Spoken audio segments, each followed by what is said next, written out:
Okay, transformation global. Why do we need international perspectives? This is a topic for our first theme. So, deglobalization too, and thinking of the geopolitical transformation, we have this as a renewed focus. Again, we have been discussing this topic for many years already. Even if in Europe we discuss how economic dependency on non-democratic states can be reduced, one thing is very clear. The transformation processes, as Claudia Bogdan said, can only be addressed globally and locally.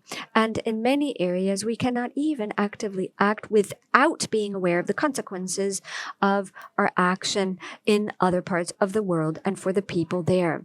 And this is the global galactic bridge that we would like to embark on this morning, and we would like to take a look at different aspects. Yes, and for this purpose, we have different input presentations. The first is from Dr. Aída Ponce del Castillo of the European Trade Union Institute. She's a legal expert. And this is a video. This is not a live presentation or an in-person presentation. So she has a doctorate in legal matters from Valencia and Bonn. Regulatory questions of human genetics was the topic. She also has a master's in bioethics. Very interesting combination. She focuses on strategic research of the future and ethical regulatory matters in the context of new technologies. Now, in the video, she will be talking about the key factors of the future scenarios and the perspectives of the ETUI on the socio-economic transformations in society. It's a long title, but it's worthwhile. Yes, and this is a video that was pre-recorded, and we will now watch this together. It's a couple of minutes, maybe 5 to 6, and of course we will later go back to the topics in our discussion. So I hope this is a very insightful video for you. When analyzing and looking at the future trends that our society and planet is going to face, or they are facing, we have looked at those big uncertainties that are driving the multiple crises: societal crisis, economic crisis, conflict crisis, climate crisis, and the way in which society is being driven today. And the most uncertain factors that we have identified as drivers of change are inequalities or equalities, whether a world that we can design in the future will be more equal or less equal, and whether we will be able as a society in general to tackle and control climate change or not. So those are big questions that we thought that they were the most important ones to consider in order to plot what type of different alternatives we can think in designing our own future. Well, we have then elaborated 4 scenarios towards 2050 on the basis of 2 axes: the axis of inequalities or equalities and the axis of controlled climate change and uncontrolled climate change. And on the basis of those 2 axes, we have created 4 scenarios, and the options to which we have come up with are the following. So the first scenario that we call the high-tech hives, it's basically a scenario in which most of the society will be dominated by power and health, equally distributed, so we see that inequalities could diminish, but on the contrary, a scenario in which we didn't have the opportunity or the chance to control climate change.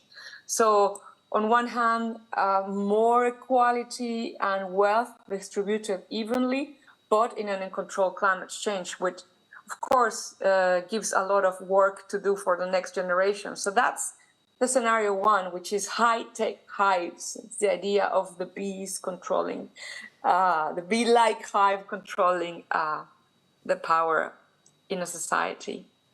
Then another alternative that we thought about was scenario number 2, which is, we call it disconnected ghettos, in which again power and wealth would be held only by very few members of the population, just 1%, It's pretty much sometimes what we see here now with the super billionaires holding a lot of money today.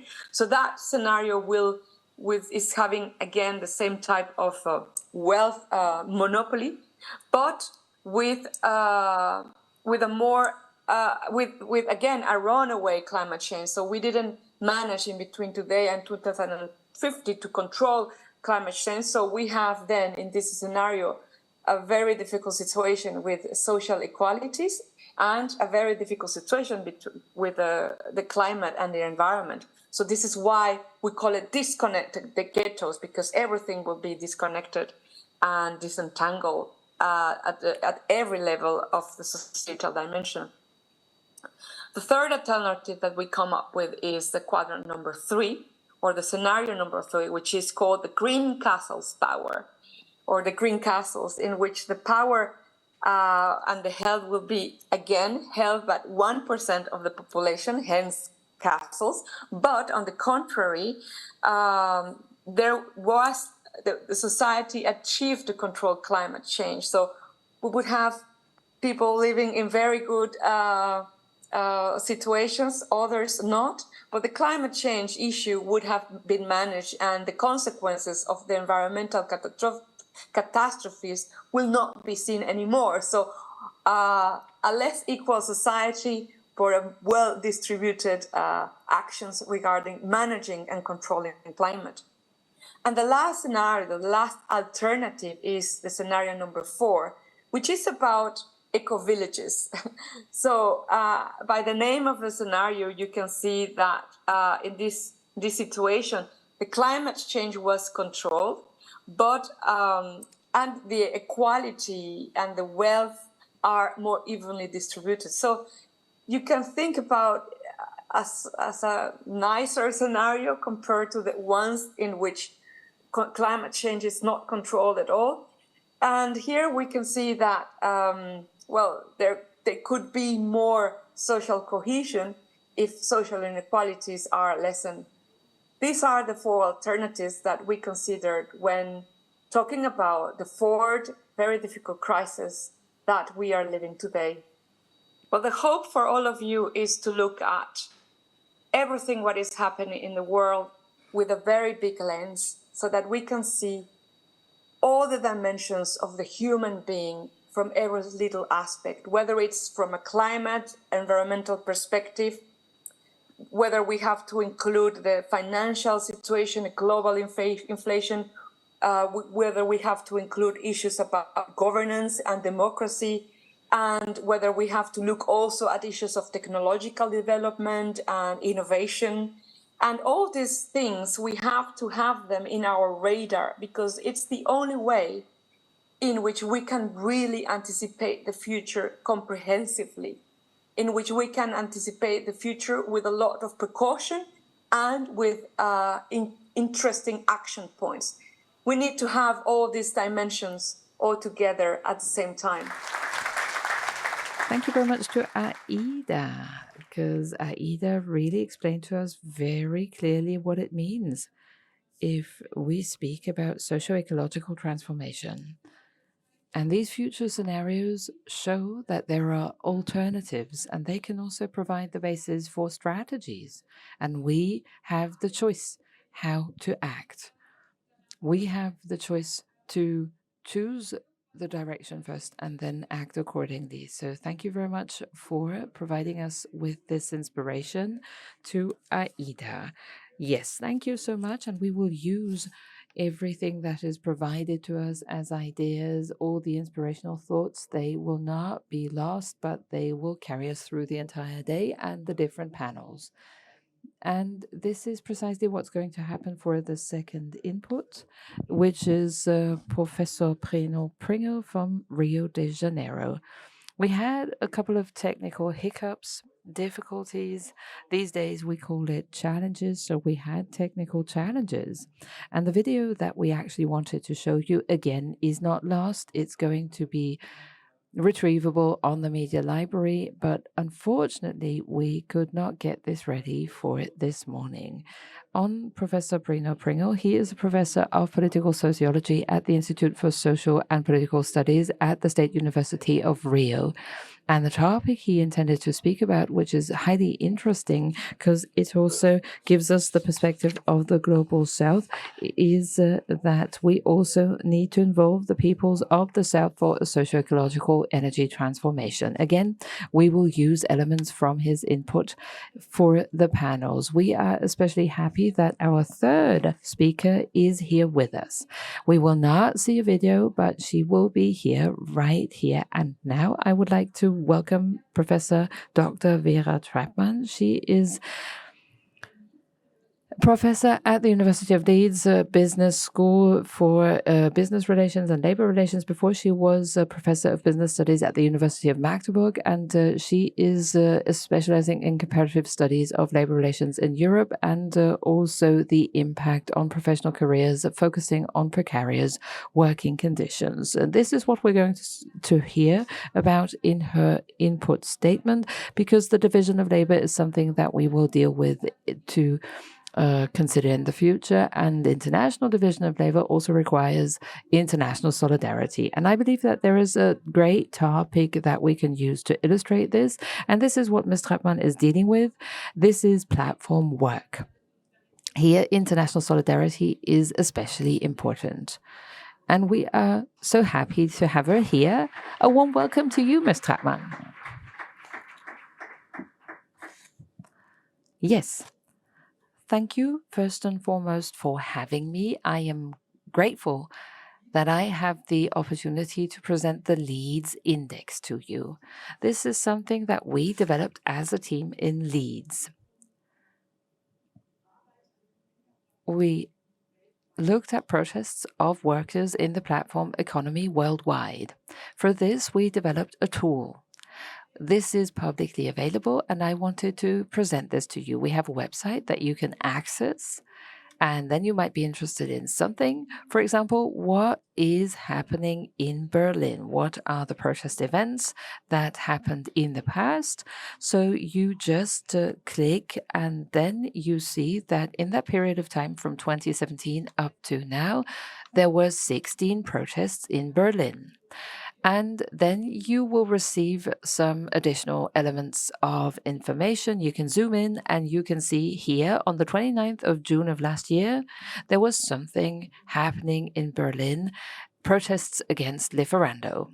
So these were just a few dimensions that you can publicly see, that are publicly available. We have more information on all protest events in our database.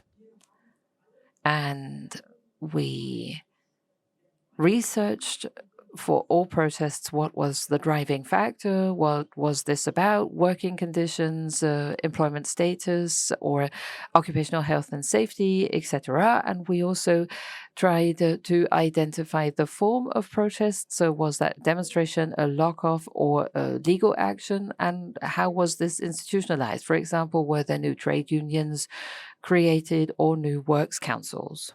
Then, what was also very relevant is we recorded who was behind these protests, so who was mobilizing for better working conditions in the platform community. And in the public domain, it mostly looks like the trade unions don't really have a say in this, and that all of this was grassroots driven.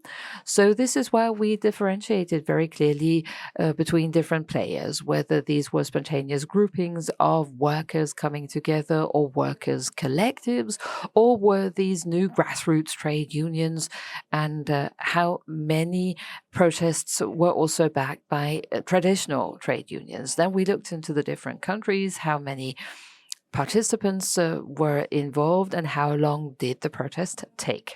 What was our motivation? First of all, we want to document how much protest is actually happening. So the platform as a new way of organizing work and labor was something that was discussed a lot in recent years.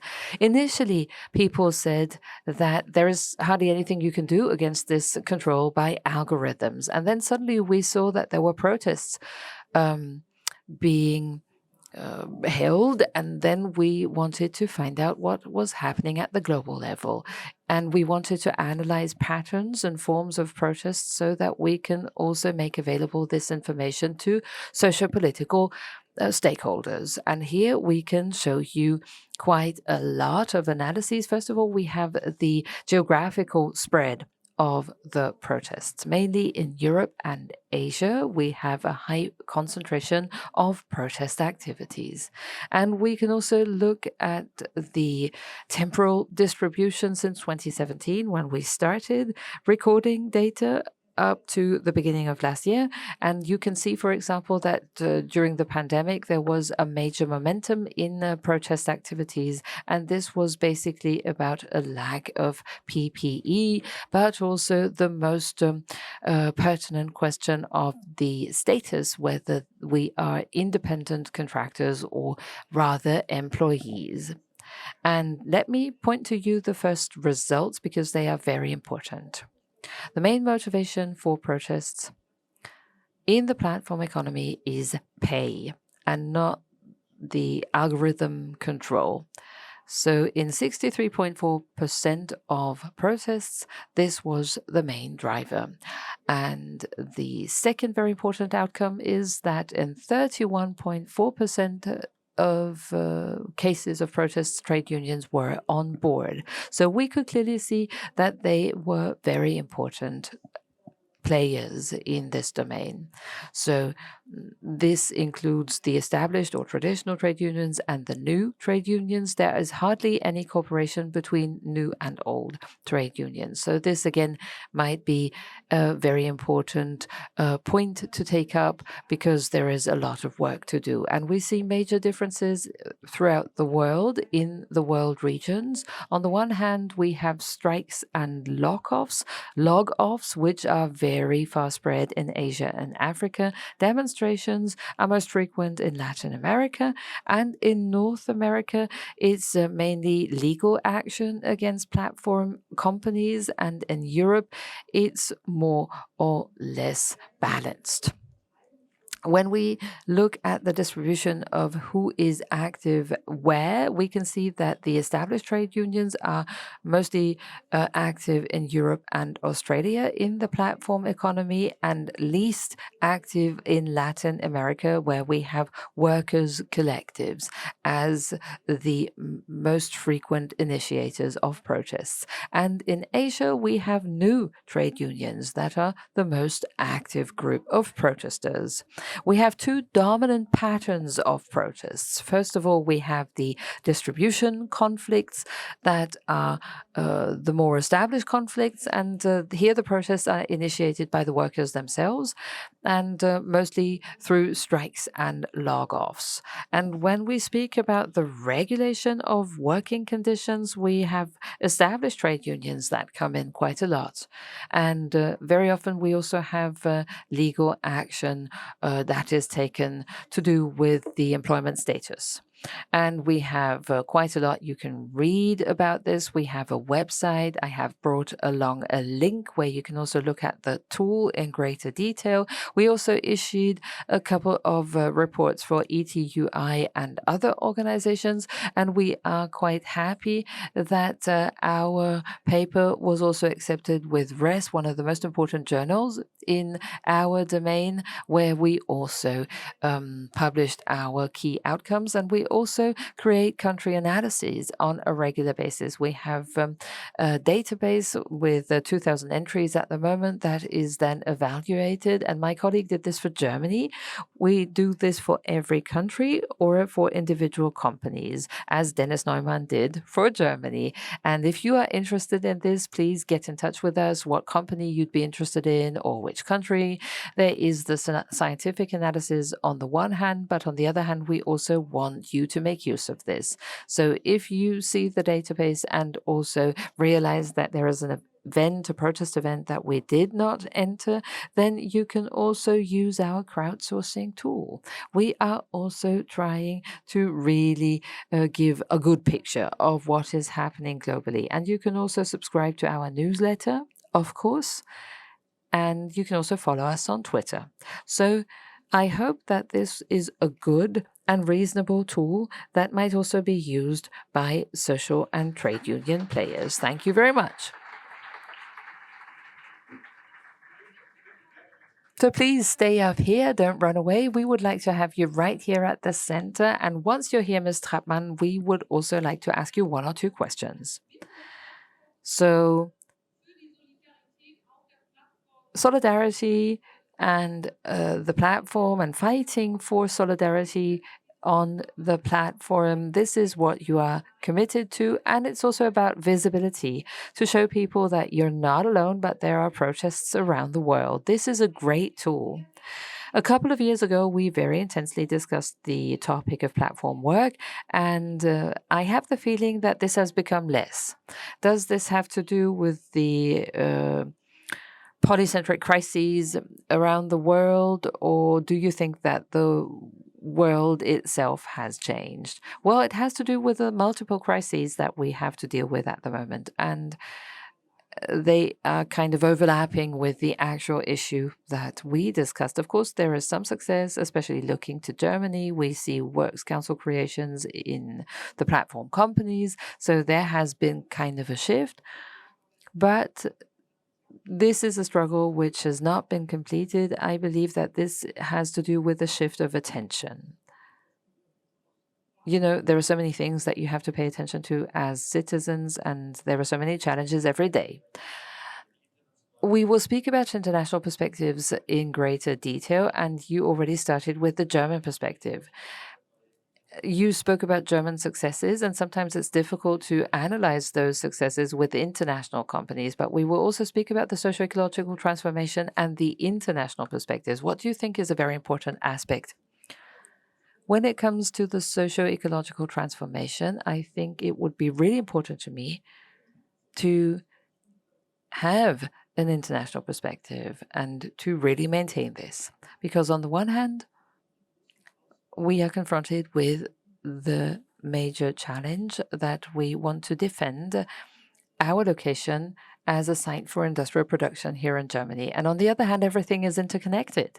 And we cannot lose sight of the fact that those who suffer most from the consequences of climate change have contributed very little. And now they also have to deal with the consequences of the so-called transformation. Just look at the conditions in those countries where raw materials are extracted. Then there is a major responsibility that we don't only have in Germany, but also elsewhere in this world.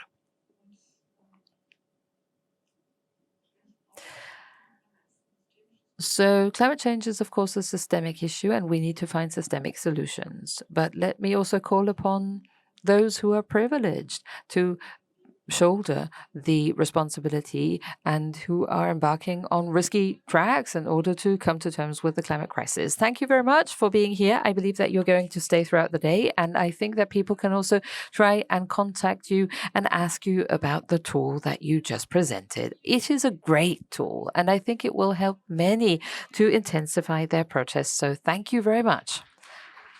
I'm thanking you. Yes, and with this, we are going to kick off our panel discussion. Why do we need an international perspective?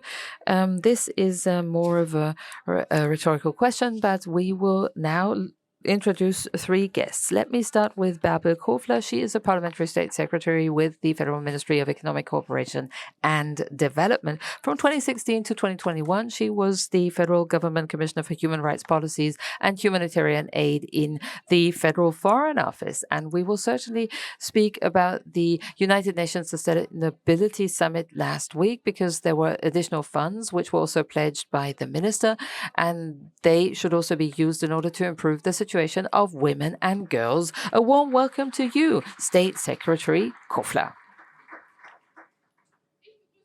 And I would also like to welcome Birgit Steinborn. She is the chairwoman of the Central Works Council and the Vice Supervisory Board chairwoman with Siemens.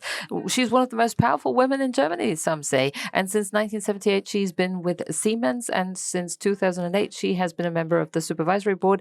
And since 2014, she has been the chairwoman of the Central Works Council. We will certainly speak about the International Division of Labor with her. And she she's also trying to embark on a new track with the Chinese business of China, of Siemens rather, and this is something that is not exclusive but inclusive. A warm welcome to you, Ms. Steinborn.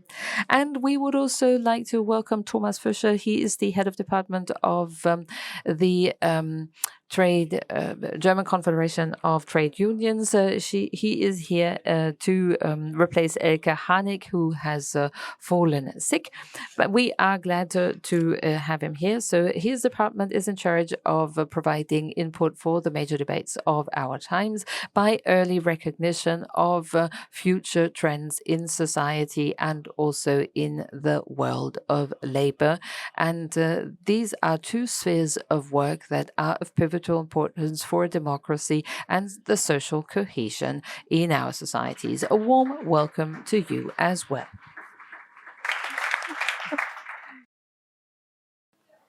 We very much look forward to this round, and in the contributions and the presentations, as well as the words of introductions, we heard the following.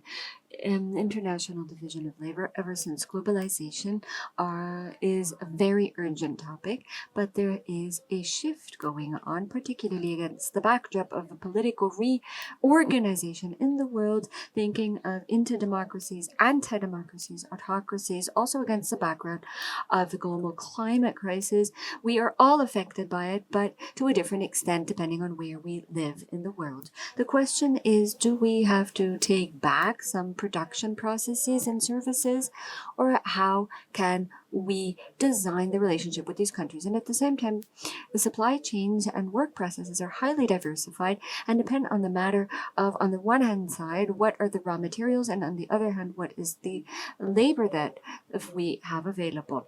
And this leads to dealing differently with different standards and social security, but there are also basic questions pertaining to the difference between the global north and the global south. We just heard about that previously. Our national transformation processes against this backdrop, looking at this huge, scarce labor that we have, cannot be seen in an isolated national way. So we do not only lack skilled labor forces, but this is the case in the entire world. So my first question goes to the round. How do you notice from your different perspectives that a change in the field of international division of labor is taking place? Maybe Ms. Kofler, you can start. Sure, my pleasure. So actually this pertains to all topics. What keeps us very busy is a question that was touched upon here today, the socioecological transformation. And we call this just transition on purpose. So it's the same thing as if, for example, we work in coal mining, and if we want to and have to cut jobs because of ecological considerations, we need social security measures, we need to create new jobs, offer additional training, etc. And this is something that is a focus, like with South Africa, where we are promoting and fostering partnerships, but not only there, in other countries as well. And we intensely take a look at the matter of social security. This is of essence. Half of the people worldwide has no access to any kind of social security. Their family is their only safety net.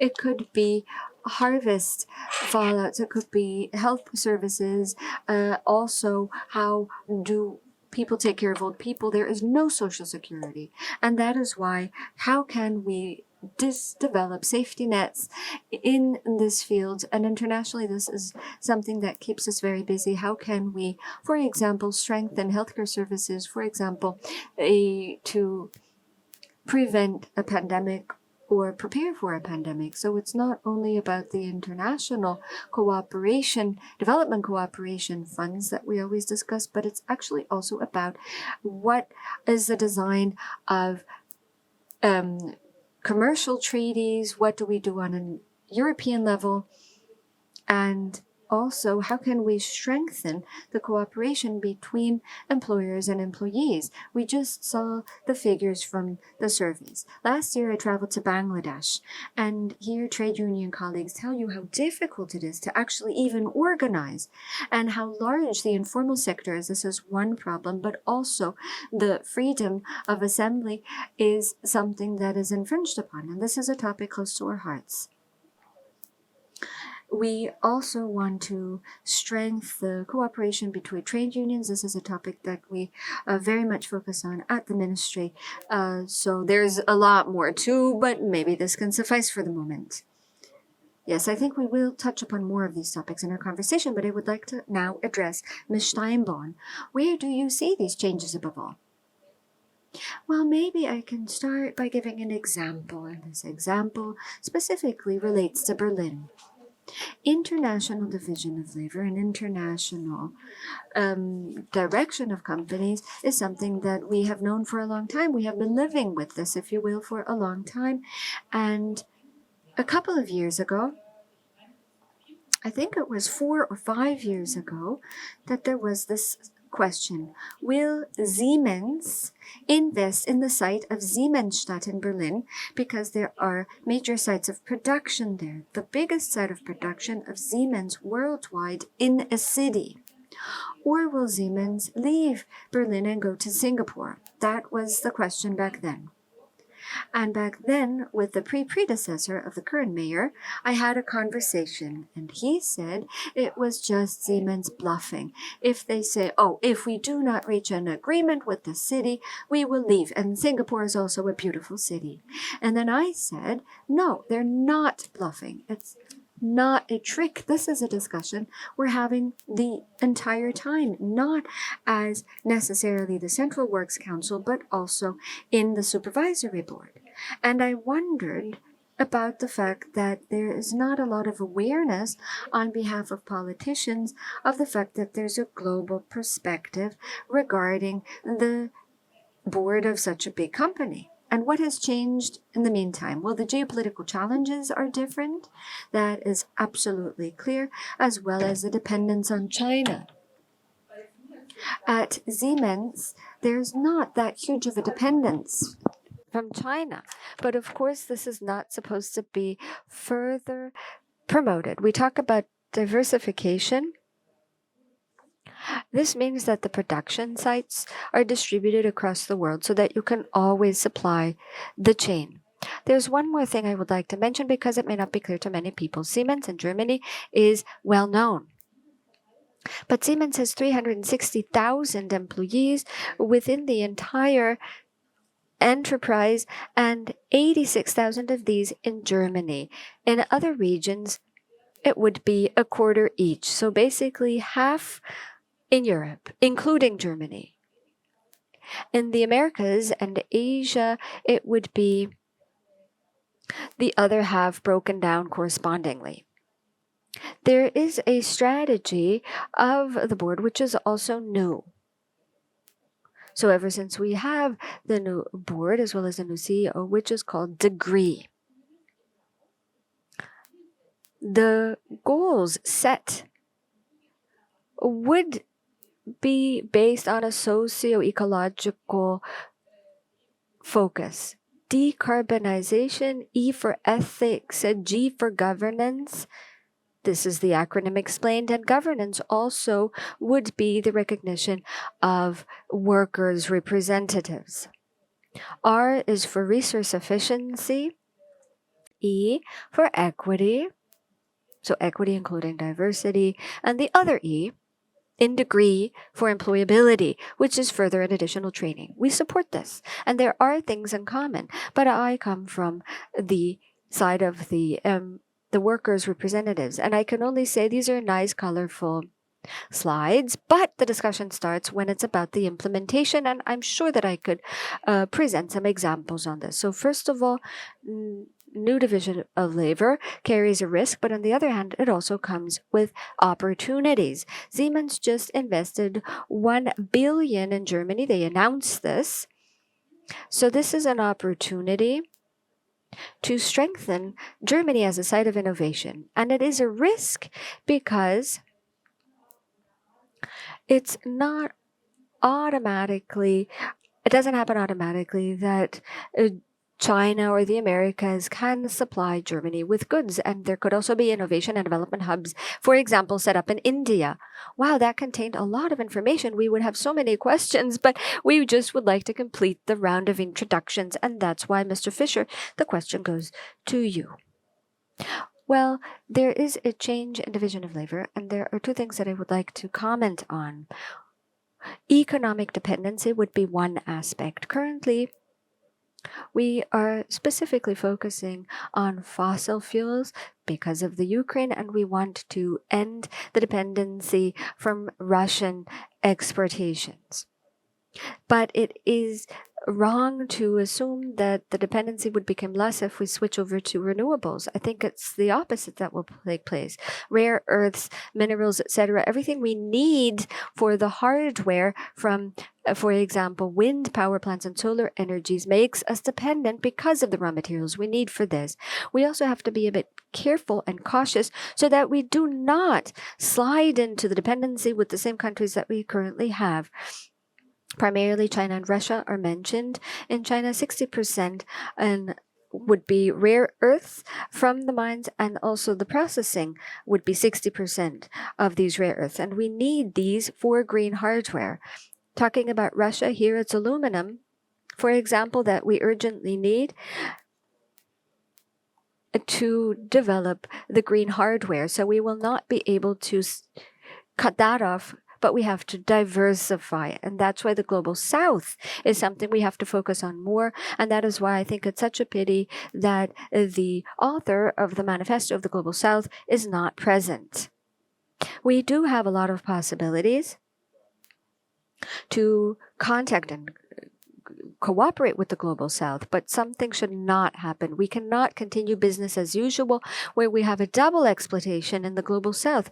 On the one hand, so there's a brutal extraction of raw materials and raw material extraction models which really destroy the environment, and at the same time there's an exploitation of cheap workers.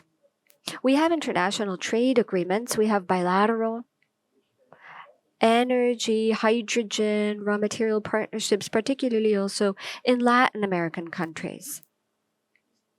We have instruments for promoting exterior trade. We have the Hermes guarantees, for example. All of these are instruments that can be tweaked and changed so that they uphold human rights and environmental protections. So that's where we should have more leverage. I always tend to speak too long, so I try to cut myself short.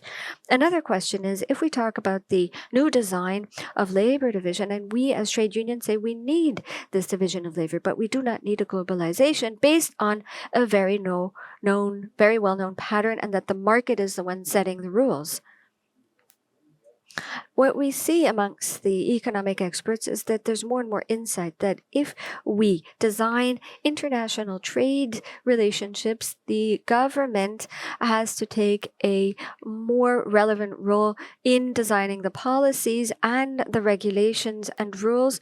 And we're talking about rules, for example, that the World Trade Organization, which currently is a bit hesitant, to put it some way polite, or the ILO norms. For us trade unions, this is the pivotal center where this can be regulated. The non-compliance with these regulations has to be followed by sanctions, and we can go into depth of this conversation later on if the floor is given to me again. So we have collected so many different keywords right now. Let's focus on some. We talked about the platform work already. We heard a presentation about this, Ms. Kofler, but I don't want to talk specifically about platform work. It's just an example of social aspects and social ecological transformation. So the labor models, the working models are changing a lot. The place where you work, duration, labor conditions, working conditions, all of this is changing a lot.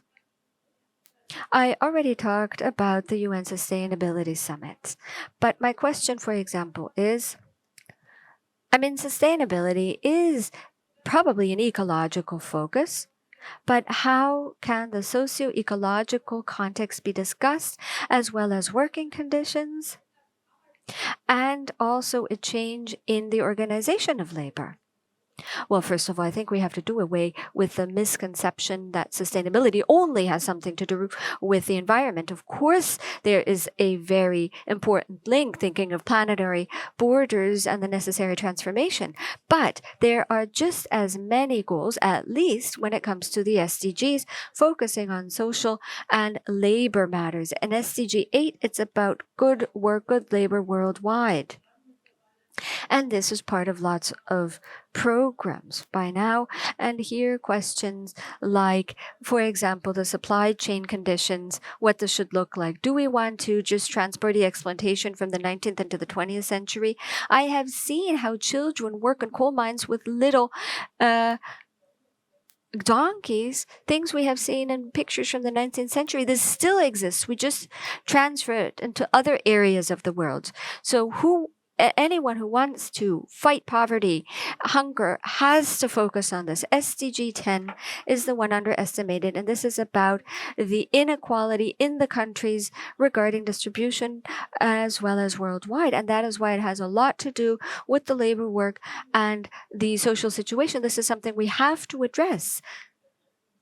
The possibilities of my ministry, I do not want to exaggerate this. We always have to have a clear picture of what we can do and what we can't. But what we can do is we can bring together the World Bank with the ILO. This is not a trivial or easy task.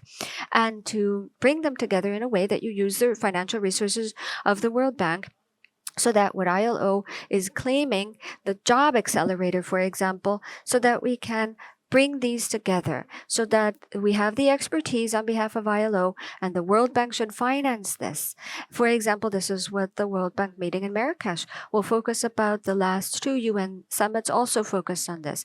And this greatly contributes into creating an opportunity to be on better track regarding the implementation of the SDGs. And if you don't do that, you will not be able to work on this matter. We as a ministry are trying to do this. This is pivotal. We also try to support the ILO key matters too. Then, of course, in Kenya, forced labor is very relevant. And we also have to take a look at where new dependencies are developed. Polysilicium, if you think of chips, I mean, the largest part is from Western Kenya.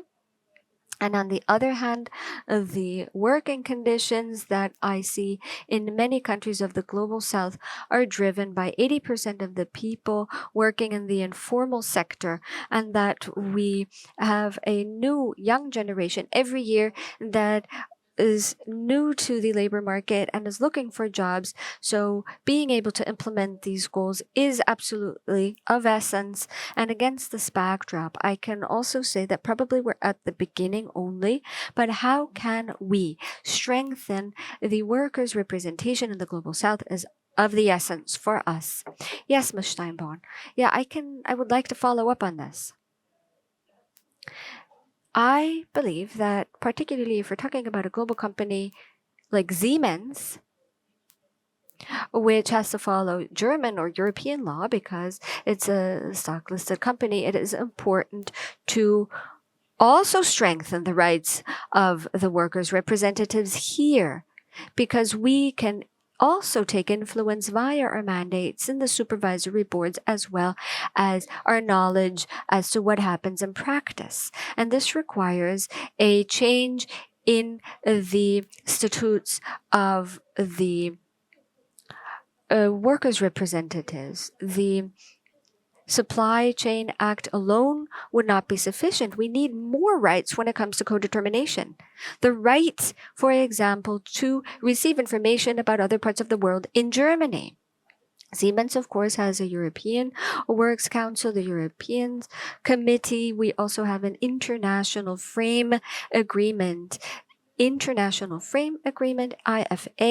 and last year this celebrated its 10th anniversary. 10 years already. And still, It's only now that we managed to create a network, because the trade unions in other countries, in some cases, are very fragmented, and these colleagues, to get them into working in a networked way there. So in the IFA agreement, it says everything: no child labor, to stick with the labor norms, and the management of Siemens has the business conduct guidelines. Every manager, everyone working there has to sign this all along the supply chain. No forced labor, no child labor, etc. But the question is, how can this actually then be implemented? And who would report an infringement? And I think these are the challenges that we are facing. And the Supply Chain Act and other legislation would be very good to support this, because it will not happen automatically. And also the business conduct guidelines. I'm sure that many of you know that Siemens had a compliance affair, and a lot has changed after this in the company, and there's a lot of attention in complying with these rules and regulations and legislation, but that's not sufficient. I could talk so much longer about this too. So that is a very interesting point. On the one hand, you have the national trade union work, strengthen this in order to have more clout internationally.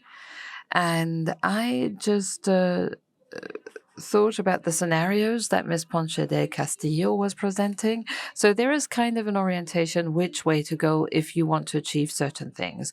What does this mean for trade union work? Because international trade union work is always a difficult business.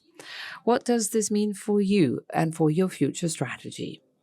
Let me start with our concept of the right business model in times like these. First of all, this should be supporting climate action and also be supported by good work of those companies that come under the collective bargaining agreement and ensure prosperity. This would be the scenario of eco-village as well. That means that we have a controlled climate change and an equal or just distribution of prosperity, more equal at the end of the day. For trade union work, I don't really know where to start. So this means, on the one hand, to make clear again and again, and that is no easy task, that for the next years of a transition, we will certainly not want to fall behind the Paris climate goals. We want to be the spearheads of climate action in a way that it does not go hand in hand with massive job losses and unfair work. So this is a very important aspect of transition, and we want to make very clear that we see that we cannot just opt out of the business model of Germany overnight with this industrial core that we have. And this is why we advertise a perspective up to 2030, for which we have requirements in the political German debate. For example, when it comes to the electricity price break, which has to be renewed, especially for energy-intensive companies, so that they are enabled to ensure a green energy transition and the introduction of renewable sources of energy into their production. So here we have the goals of ecological transformation that are going hand in hand with the goals of decent work and preserving jobs in Germany. And now let me take the perspective of international trade union work. We are not blindsided when we travel the world. Ms. Kofler mentioned before the Just Energy Transition Partnerships. Let me just give you a hands-on example of international trade union cooperation and how it can work really well. At the COP26 in Glasgow in November 21, the Conference of Parties, that is, there was an agreement that the energy partnerships should be introduced. And the first country of the industrial countries that pledged 8.5 million was South Africa. So these were the funds that were given to South Africa by the industrial countries. And we believe that a successful transition is a just transition. And this is why we believe energy partnerships should be created as such. But what happened was the following. The government of South Africa, together with the major energy companies, were kind of hijacking the process. Trade union representatives were not at all at the table. There was a privatization wave that started in the South African economy. And this is impossible. You know, this is the abuse of our funds for just transition. And it's kind of greenwashed by the major energy corporations. And now we exerted a lot of pressure through the German government. Thank you very much for the support. And therefore, now the colleagues of COSATU, which is the largest trade union organization, umbrella organization in South Africa, and they are at the table and they can co-determine where the investment funds go that were made available in the context of the Just Energy Transition Partnerships in South Africa. So that is a major breakthrough. And it shows that international trade union work is something that matters. And we also cooperate with the Federal Ministry of Economic Cooperation, the BMZ, with the DGB. With our organization, we have introduced the position of so-called scouts. They are kind of part of an international exchange program for young trade unionists that come to join us so that they understand what we understand by co-determination and collective bargaining, as well as a social democratic transformation. And we are also encouraging our trade union members to spend some time with our international organizations. So this is something which is really hands-on and which is also thankfully supported by the BMZ. That is just something I wanted to add. Okay, let us speak about the legal requirements and regulations. You spoke about the Supply Chain Due Diligence Act. It's a very German word. And I can really imagine that we also have something else, for example, the Corporate Sustainability Reporting Directive, which is not better, and that's the EU directive. So this is the attempt of trying to internationally regulate the socio-ecological transformation. So we spoke about this interconnection, the difficulties that go hand in hand with this, and what can be the impact of regulations with these complex situations. Let me underline that, first of all, it's important to have this because we had so many voluntary commitments before. And let me just say, this was just nonsense. Everybody was claiming they were doing all the best things and they had the best intentions. There were good companies, there were good initiatives. I'm not denying this, but at the end of the day, this did not lead to a substantial change. And it is not fair. If you have to compete, there are some companies that do ecological dumping, wages dumping, and then you have the other companies that offer decent conditions. And this is unfair competition, we have to say.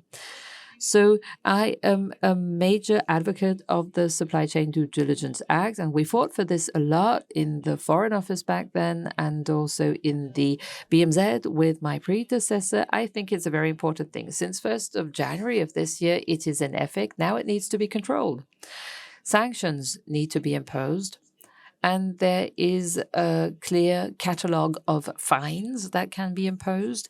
And the possibilities that exist legally should also be used. And trade unions also have their options there. Of course, in the field of co-determination, there is more to be done, but I am very happy that we got this passed as a law first and foremost. But I believe tools like process standards for colleagues from the South so that you can also try and monitor processes from here for our colleagues in the South. This is a very important aspect.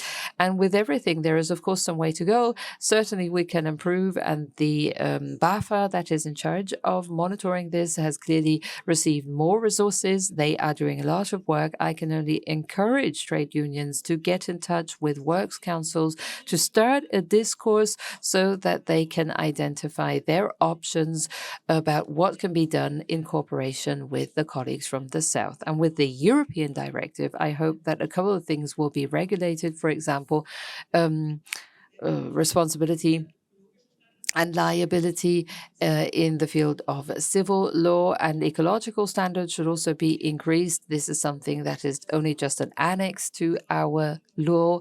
And I think that this will have an impact because we're only just getting started and we really need to start a discourse about the rules.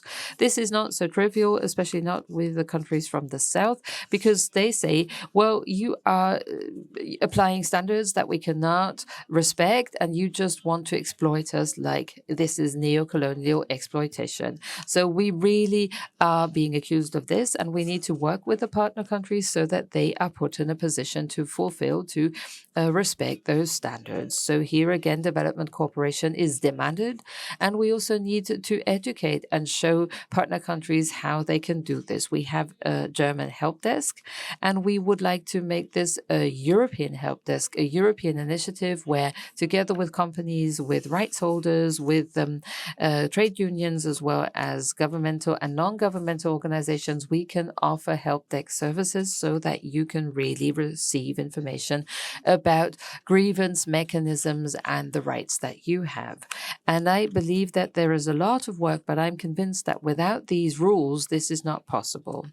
And it is also a United Nations directive on human rights and business. This is nothing that the West has thought up, but this is scientifically founded. Professor Ruddy was the driving force behind this.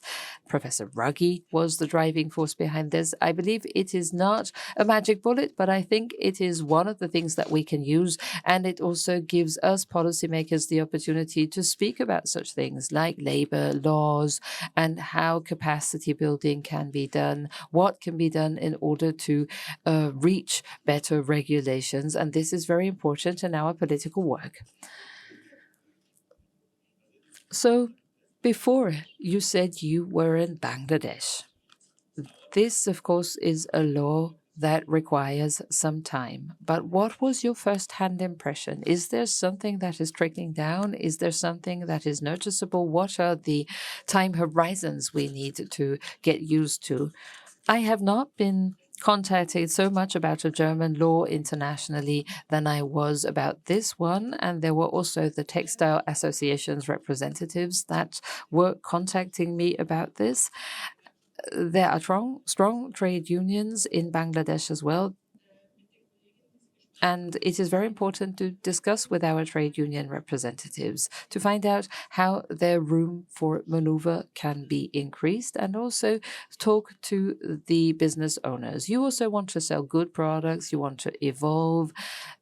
You know, as a country, you want to become upgraded to a new category so that you're not a least developed country anymore. You want to market your products, you want to process your products, and part of this is workers and labor standards as well. And together with the GIZ, we are also trying to get the textile workers on board that are working in the formal sector so that they have an accident insurance. And this is also the first step towards formalizing their workplace.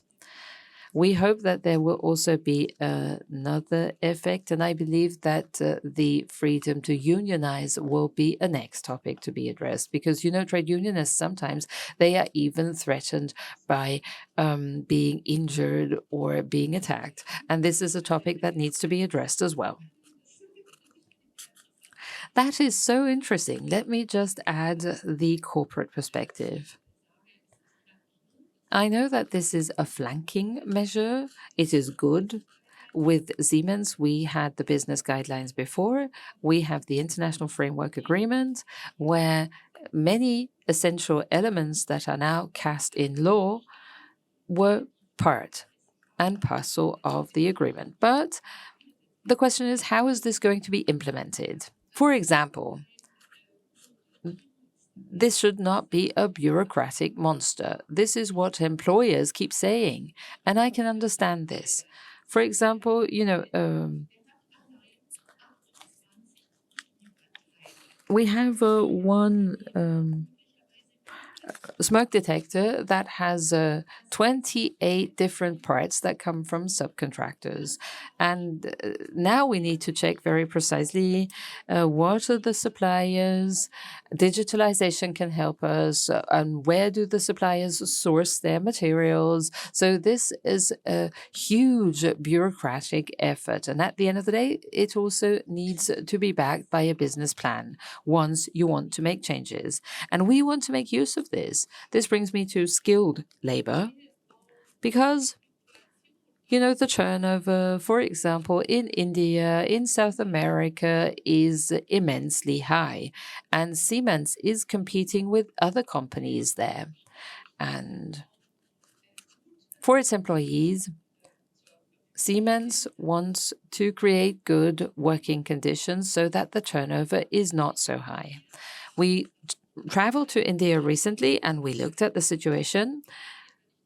And if I may give the example, this was about the acquisition of Siemens, and a trade union colleague that we know from the Siemens Workers Union contacted us, and he said, we want to unionize. And those who are now interested in becoming trade union members are all now dismissed. This is something we wanted to experience firsthand. And we realized that because Siemens took over the company, the employment conditions improved. And the workers' representations that exist now say now, wow, now we are getting paid in good time on the 1st of the month. And I could not work there for a long time, 35 to 40 degrees centigrade. And now they have fans. They did not have fans before. So all of these are conditions where we're not discussing ecological aspects. We're talking about occupational health and safety. And this is something that was now improved. So this is before the colleagues can start thinking about the climate. Yes, so these are also power issues. And Mr. Fischer, the question is, and how far the laws we just discussed, and how far they are helpful when it comes to try and make up for power imbalances. Well, let me illustrate this. In 2022, we had a national action plan on the implementation of the UN guiding principles. And 12 to 14% of the companies with more than 500 employees respected the due diligence in the way the National Action Plan had envisaged. So this on self-commitments, voluntary commitments, this is why we need binding regulations. For example, the Supply Chain Act or the EU directive on sustainability reporting of companies, a very important element. And I would also be the first person to say that, of course, companies should not be suffocated by reporting requirements. But I also have to say that the employers use this as an argument all the time in order to refuse such reporting. When it comes to the impact, I think that we need to have the necessary controls, the necessary oversight, and we also need to have not only a national supply chain act, but also a European supply chain act, which would then comprise more elements in the supply chain and due diligence with their regard. And this might then contribute to a situation where the reporting obligations for companies are not suffocating them. Because one effect could be, once there are effective controls, that the supply chains themselves are modified.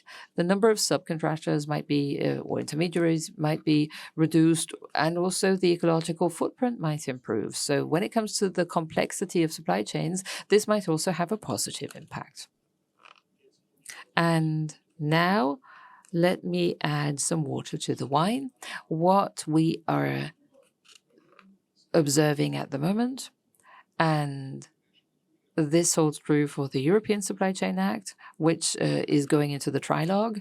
And this is also something which holds true for the Sustainability Reporting Directive. The employers are trying to confront this everywhere. And this is why I'm saying this. Because you were speaking about the burden imposed on them. Because at the moment, the European Commission, now it's going to be a bit technical, Yes, I think this is the case when we speak about the European Commission. So through the EU Balancing Directive, the Commission is trying to redefine the threshold values for companies. So companies that are qualified as being large at the moment in Europe are going to be reduced to being the category of an SME. But for the SME, the sustainability reporting requirements are much less. So at the moment, they are trying to reduce the bureaucracy upon pressure of the European Commission, but this, because the employers were requiring this, they are trying to soften the requirements. But we believe this is a very important aspect because the sustainability reporting requirements is also envisaging a strong representation of employee representatives on supervisory boards and elsewhere. So we do not want to be betrayed when it comes to this. Yeah, let me also add that when we speak about the taxonomy or bureaucracy, this is not only about fulfilling KPIs. No, it's a different form of practice. It's about implementation. And I come from the practical field. I come from implementation. And I wonder how I can do this. Because as a General Works Council member, I only have a limited regional influence. And at the level of the supervisory board, we discuss strategic topics. We don't speak about the operative business because for business operation, the board of management is in charge. So if we really want to make a difference on the employee side, we need more power. And of course, this is power that we have to have politically through networking, through training in other countries, but we also need to have a leeway because otherwise people will say, oh, look, the supervisory board, or rather the Works Council members are traveling to Brazil or China or India. What are they doing there? And what is the reason for this? This is, favoring Works Council members and for travels. And this was really not about this. This is about trying to strengthen and support colleagues in those countries, helping them so that they can help themselves. That's our motto. And I just recently read that we do not want to have a value imperialism. Our co-determination, which is also a specific culture, co-determination in Germany is not only a law, it is a cultural matter. And this is something that we cannot translate to the United States or India or China. They have to have their own sets of rules. But more power to the employee side. Sure, we can discuss legal wordings for a long time, but this is not going to help. Ms. Kofler, you wanted to respond? Well, I can only agree. I think it would be really interesting to have a panel or a discussion in which we focus on the Supply Chain Act and the European Directive because, yes, the devil's in the details. I also have to say that for years now, and I focused on NAB, I was responsible for this back then, etc., and I experienced the topic of bureaucracy, and this is serious, but oftentimes it's presented as an argument that prevents and stands in the way of rules and regulations. BAFA, this is our monitoring authority. There are handouts which focus on this. And this is what I tell all of the companies that like to complain to me. It's not the companies, in more cases, and more often than not, it's the associations. And then I said, did you ever call there? Did you ever request information? Did you ever take a look at the help desk's homepage? So that you know exactly what the requirements are and what is not, because there are some made up things that are talked about. But this is really my favorite topic. That's why I'm talking about this. The basic foundation of the Supply Chain Act would be the processes. We do not want to have something on paper and maybe sue 2 or 3 people. No, we want that the processes change and that the working conditions change. That's what it's about at the end of the day. And I'm very passionate in talking about this. There is a session on the topic of Supply Chain Act. Take a look at the program. So here it's more intensely about the topic. So thinking of almost all of the topics that we're discussing, there is a session in which you can go into depth. May I also add a question to the panel? Yes. Why does reporting work when it's about quality management, quality insurance in the supply chain, but not the due diligence of companies. Okay, so everyone who wants to participate in the session may have taken note of that now. So we already have the final round, Martin. We have 5 more minutes, and I am addressing this to you. We would like to have a brief concluding round and would like to talk about the global act and talk about more about Bringel too. Yes, what is the political vision, the political frame that we need for a socio-ecological transformation from the view of politics, the unions, and the companies? We already heard a lot of input, but maybe we can try to very briefly and concisely summarize that for the concluding round. I know this is challenging, but maybe we can go for a brief summary. Maybe you would like to start. Well, briefly, Bringel in the manifesto, and we all missed him today, said that more political imagination is required. We need to have more utopian visions of a different society to implement exactly what we discussed here and to also balance out the power situation, just as you mentioned right now. This just as background information. Well, the guiding vision for us trade unions is a just transition. We fought intensely so that this is also enshrined in the climate protection agreements and that it's binding. Keyword that is very important for us, it was a major breakthrough, was a decision of the ILO this year. So for the first time, it was stated that trade unions are central to transformation. And it was stated that negotiations of social partners, that is collective bargaining agreements, are key as well, and that on a sectoral, regional, and company level, this would have to be presented. And this is an ILO decision, and that is why the ILO would have to be involved more at the COP conferences in the future. Second, what is new? What is innovation? Just 3 keywords. Most of you in the room know the Venda project that we established. Is there a session on this? Yes, this has to do with coal mining, but something almost no one knows is that the Brazilian CUT, which is the umbrella organization of trade unions in the north of the country, is conducting dialogues on site to accelerate the renewables industry. All in North Africa and in the Middle East has promoted the further qualification and training of people to transformation pilots. So we have a lot of good ideas and are there on site. Okay, briefly, Ms. Steinborn, please. Well, maybe it's more of utopia. The problem is this: where the environment is exploited, humans are exploited as well. And that is why you would have to address both of these aspects. My utopian vision would be a world without war, in which all resources and all efforts are towards preserving our livelihood, the foundation of our existence. So I can agree with what Bringel said, and only controlling the area of competition will not be sufficient. What has to be promoted more would be the rights of the workers' representatives as well as technology and innovation, because I think this is also a solution to solve environmental problems. Thank you, Ms. Kofler. Oh, to say things very briefly is always very difficult. So the socio-ecological transformation is not only ticking the box and business as usual, but transformation is the key word.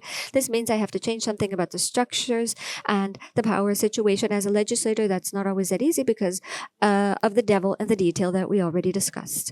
But we have to change the frame conditions, and on an international level, this means a lot of discussions, conversations, because we cannot just order and impose what other countries have to do, which is a good thing. But this is a very important aspect.